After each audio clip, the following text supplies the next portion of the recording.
Somewhere out there, a grown man is having a full conversation with a cat. He knows the cat won't answer. He does it anyway. And if you've ever wondered what that says about him, the answer is more interesting than the stereotype. For a long time, the culture told a simple story. Dogs were for men, cats were for everyone else. A man who loved cats was a punchline.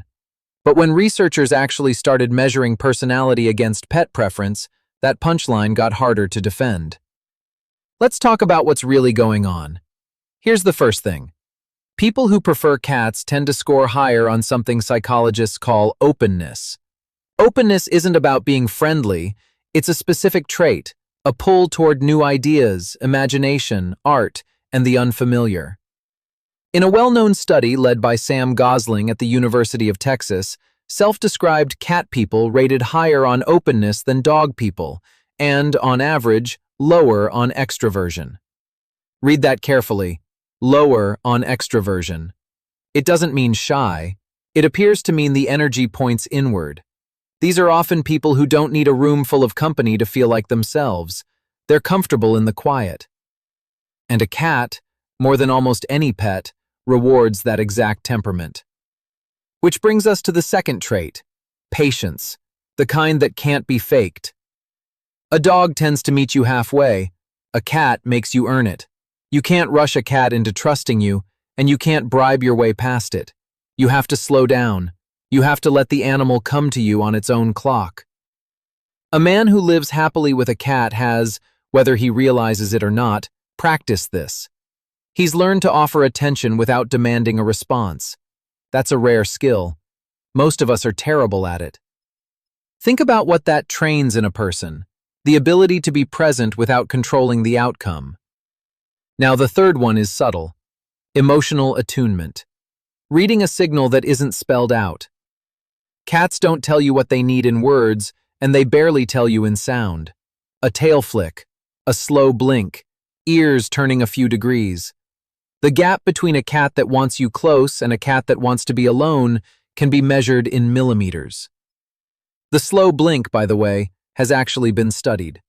In a 2020 study, Tasman Humphrey and Karen McComb found that when a human slowly blinks at a cat, the cat appears more likely to slow blink back, what the researchers describe as a small, positive form of communication. A man who's fluent in that language is practicing a quiet kind of empathy every single day. He's tuned to a creature that gives almost nothing away, and that tuning doesn't tend to stay with the cat. It shows up in how he reads people, too. Have you ever noticed how the quietest person in the room is often the one paying the closest attention? Which leads to the fourth trait, comfort with independence, in himself and in what he loves. A cat will love you and still walk away mid-sentence. It will sleep on your chest for an hour, then vanish for the afternoon like you were never that important. A man who's genuinely happy with a cat has made peace with that. He doesn't need constant reassurance to feel secure. He can love something that keeps its own life, its own moods, its own reasons for leaving the room, and not feel threatened by any of it. That's not a small thing.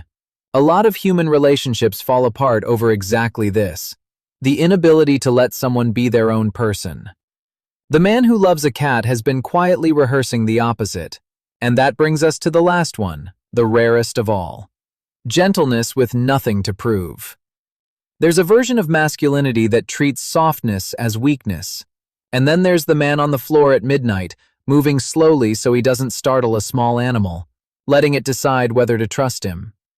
A cat can't be impressed by status or money or how tough you seem. It responds to one thing only, how safe you make it feel. So the tenderness a man shows a cat is tenderness with nothing performed on top of it. It's simply who he is when no one's keeping score. And maybe that's the real reason the old stereotype got it so backwards. We assumed a man who loved cats was lacking something. But look at the list.